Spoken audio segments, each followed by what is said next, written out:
So, another question from one of my listeners, and it is this: how should we react to the destruction of our towns and cities? And this is not a happy question, but it's on your mind, isn't it? I mean, about a year ago, I discovered that in Edinburgh, for instance, according to a Freedom of Information request, 70%, I think it was, of the streets need to be closed, dug up, fully redone. In Edinburgh, rich, glorious Edinburgh.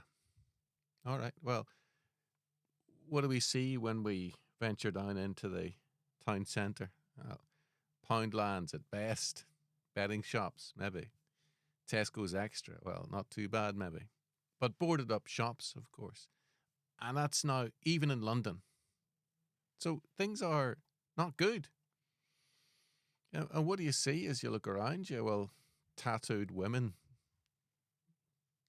in their pajamas vaping. Okay, right. It's not the worst thing you'll see. And what do you see when you go down to your Tesco's? I'm talking for myself, speaking for myself in Belfast. Well, you think, well, have I strayed into Tesco's Lagos or Tesco's Mumbai? That's what I'm wondering.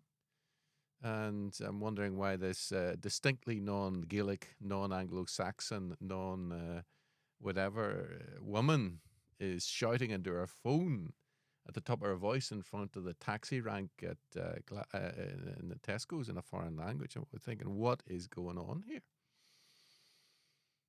And can we even say that out loud? So this is the degree to which in our towns and cities we can't express ourselves.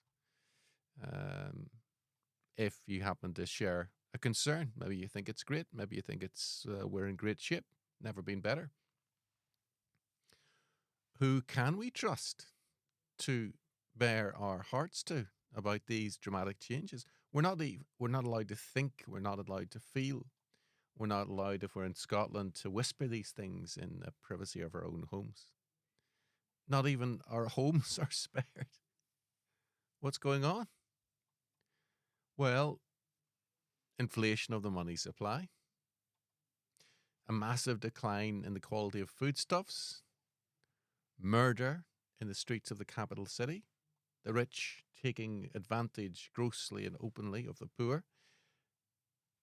Am I talking about the UK? Yes, but I'm also talking about Judah in Isaiah's day. Plus ça change. The more things change, the more they stay the same. All right. So the United Kingdom of Israel and Judah, glorious and powerful, driving all enemies before it, had split and was now massive foreign powers like Assyria loomed in the distance, eyeing this territory as a conduit to Egypt.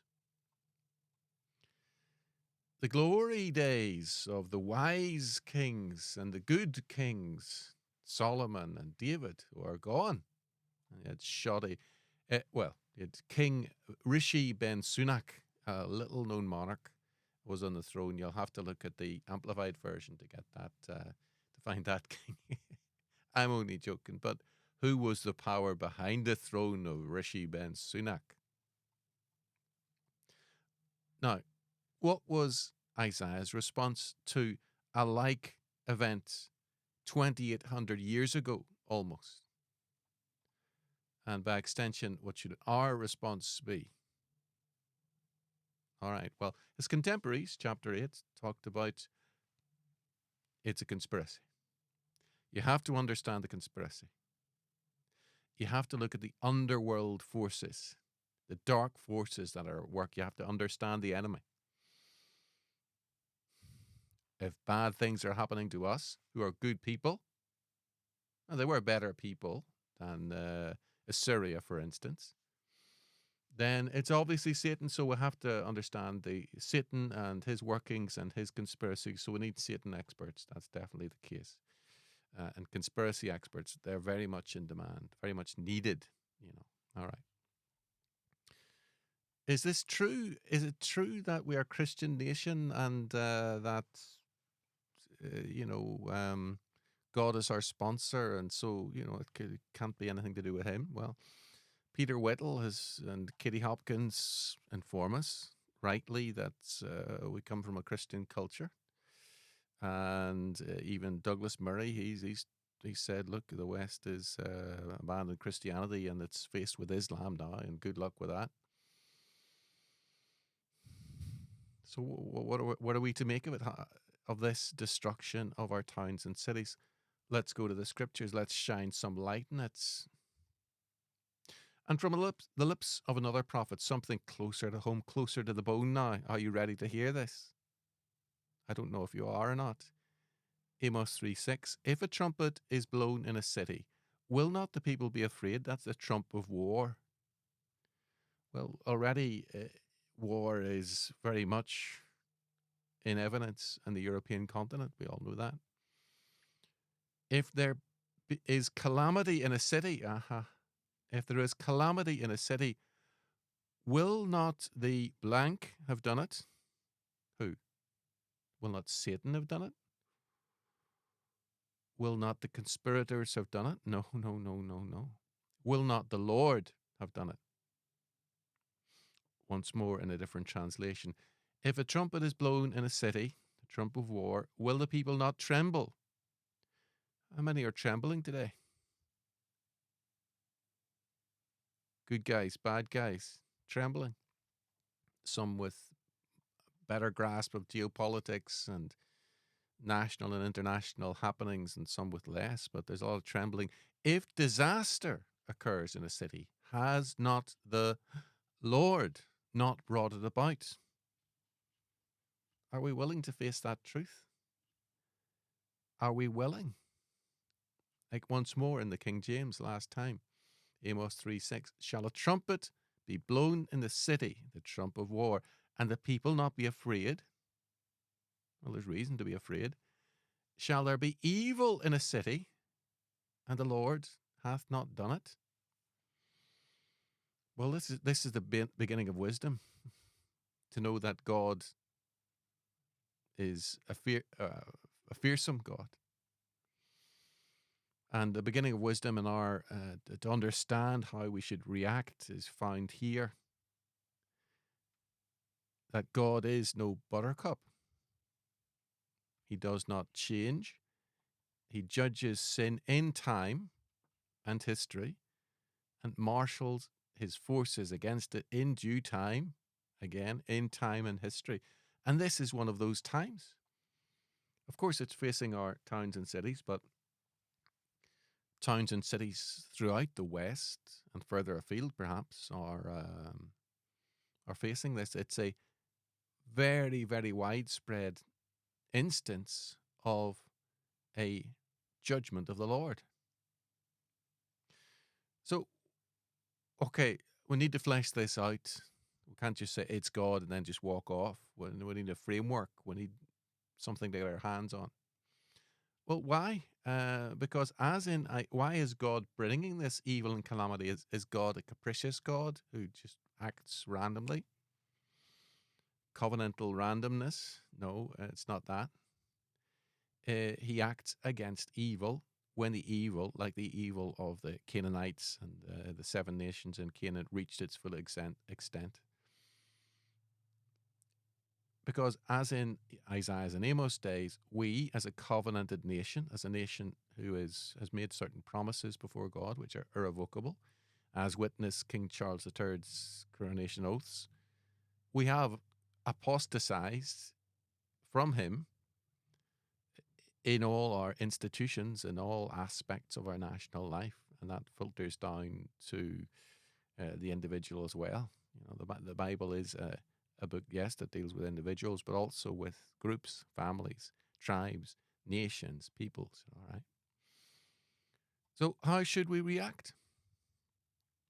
In one sense, knowing that it is the hand of the Lord behind these dark forces, and there are, of course, dark forces about, we should be comforted in one sense, but we should be filled with awe and tremble that God is moving.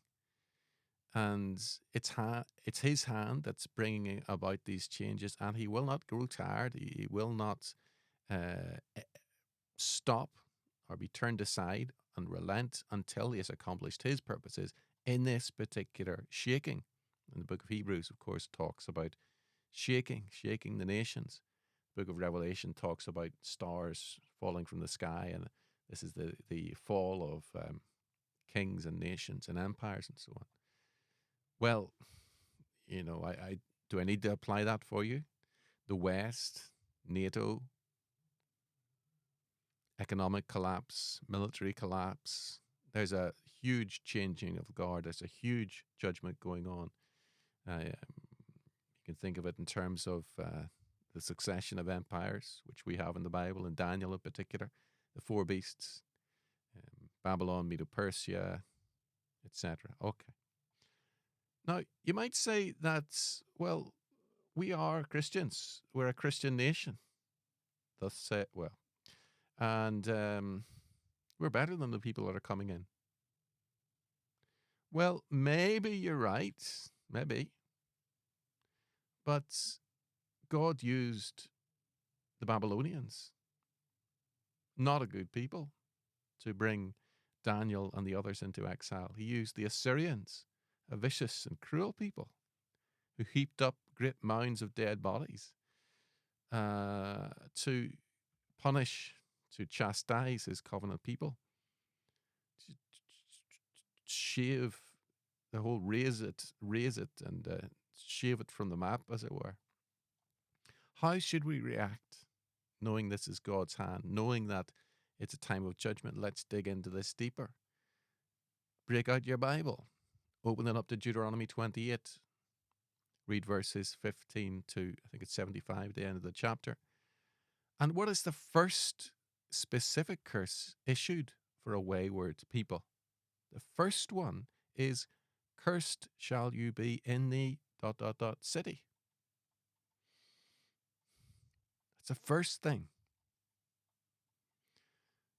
Now, what about your livelihood? These people taking your jobs. The fruit of thy land and all thy labours shall a nation which thou knowest not eat up, and thou shalt be only oppressed and crushed alway. What about our reputation as a people? There are travel advisories being issued by India saying, don't go to the UK streets. Don't go there. It's not safe in the cities. What does Deuteronomy 28 says? It says, and thou shalt become an astonishment, a proverb, and a byword among all nations. All right. And we think about even worse stuff, really, the very worst, the awful, awful stuff. The Rochdale business, grooming gangs and all this evil. What does Deuteronomy 28 say? God is no buttercup, don't forget. He's not gentle Jesus, meek and mild. Thou shalt beget sons and daughters. All right, what next? But thou shalt not enjoy them. Why? For they shall go into captivity. Well, is there not modern day slavery? Sex slavery? Is this not what this whole business is about? Where did this come from? Is it not, as we find here, the hand of the Lord? All right. This is serious stuff. This gets to the absolute blood and bone of everything. What about having strange rulers who don't necessarily look like us or have familiar names? What does the book say? Deuteronomy 28. The stranger that is within thee shall get up above thee very high. Well, you can't get higher than prime minister or first minister or whatever you call them. And thou shalt come down very low. Well, if you're a man, if you're a white man, I'm not white, I'm super white. They called me in Guinea-Bissau, they said I was muito branco. Everybody else was a branco, I was muito branco. So, not white, I'm super white. Well, there's a war on being white and male and so on. Is that from the devil? Well, it's the hand of the Lord. The stranger that is within thee shall get up above thee very high. and thou shalt come down very low. It doesn't feel good. It feels humiliating, but it's meant to. It's meant to smart. It's meant to hurt. What about those banks sucking out all the money out of our pockets? That means that the once rich and glorious cities, Glasgow, Edinburgh, London, with all its clean streets and so on, they weren't always universally clean with its these marvelous parks and whatnot. Well, what does it say about that? He shall lend to thee, and thou shalt not lend to him. He shall be the head, and thou shalt be the tail. And you can't avoid being the tail, being getting the sharp end of the stick when we're in debt as a nation and in debt personally. This is hard medicine. What about those foreigners taking our jobs? Well, now, the Lord shall bring a nation against thee from far, from the end of the earth, as swift as the eagle, a nation whose tongue thou shalt not understand. It doesn't feel great to hear something other than English talked in our streets. We don't feel quite familiar. It makes you feel uneasy, and I think it's meant to. Now, I've lived in Asia, I've lived in Africa, I've lived in Latin America, I've lived in Europe and so on, but, home is home, or it used to be. Where should we look? Look to the Lord, the awesome Lord. But can God really be mean to us? Can God really judge us? Is that his character? I thought God was, different from this. Hasn't he changed? Hasn't he undergone some sort of a growth process since the Old Testament? Well, of course not. And it shall come to pass that as the Lord rejoiced over you to do you good and to multiply you, so the Lord will rejoice over you to destroy you. Is this God? Yes. And to bring you to naught. And ye shall be plucked from off the land whither thou goest to possess it. England is forever English and everybody else get out. Well, this is our country. Oh, is it really? Is it really? Okay. Who'd you get it from? All right. Well, pause for thought. So, bringing this in, all right, winding this up. How should we react? With very great awe and very soberly, we should rejoice. Hang on a minute. That behind all these grievous ills is the hand of God that will not sweep away the righteous with the wicked. All right. Well, we got some hope there. We got something we can get our hands on. God does not make blanket judgments, but it's about precision-guided judgments. And if we come out from among the nation and its sins, then, and we'll have to think about what that means exactly, but there is a way. The way is righteousness, of course, through Christ, through the atonement, but the way of the righteous life as well after that. All right, how should we react? Back to Isaiah 8:20. In analyzing all of this, let's forget about the conspiracies, real though they may be and are. Let's forget about focusing on the dark arts and the elves and the Nephilim who go up to the square moon on a spaceship. Let's forget about that. What does he say? Isaiah 8:20. To the law and to the testimony, if they, whoever's commenting on the ins and outs and how to understand society as it is today, if they speak not according to this word, specifically the law and the testimony, specifically the covenant and all its stipulations and warnings and so on that we have in the Bible, if they speak not according to this word, it is because there is no light in them. Well, do you feel that you're in darkness at the moment? Everything is gloomy and you're not exactly sure what's happening. Well, the word of God comes in and it brings light. and you can see that the scene that is before you. It might be pretty grim, pretty awful, but at least you can see clearly, and you can see, well, here's a path I can take to navigate this.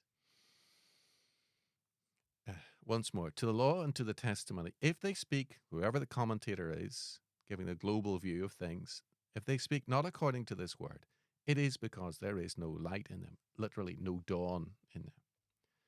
How should we react? Well, I believe we need to take time to understand how God operates in history in periodic judgments on apostate and evil social orders. All right. And we need to understand that this is the only way. This is, listen to me now, it won't sound good initially, but here, we're finishing off. This is God's salvation. So the destruction of evil, as with Pharaoh, the Pharaoh and his army in Exodus, the judgment of one order was the opening up of a path, if we will take it, for God's people. There's a path being cleared if we will take it. But we got to take it. We've got to prepare ourselves to assume a new posture where we're not sucking the teat, getting our leeks and lentils. We have to adjust for a new way, a new path of responsibility that allows us to resume, as it were, normal life as individual Christians and as Christian communities. The way is being cleared. Let's not turn back to Sodom. Let's keep on. Let's prepare ourselves. A lot more could be said, but I hope that was useful. Things are grim, but there is hope. All right, hope you find that useful. Lots more to be said, as I said before, but let's end it there. Thank you very much.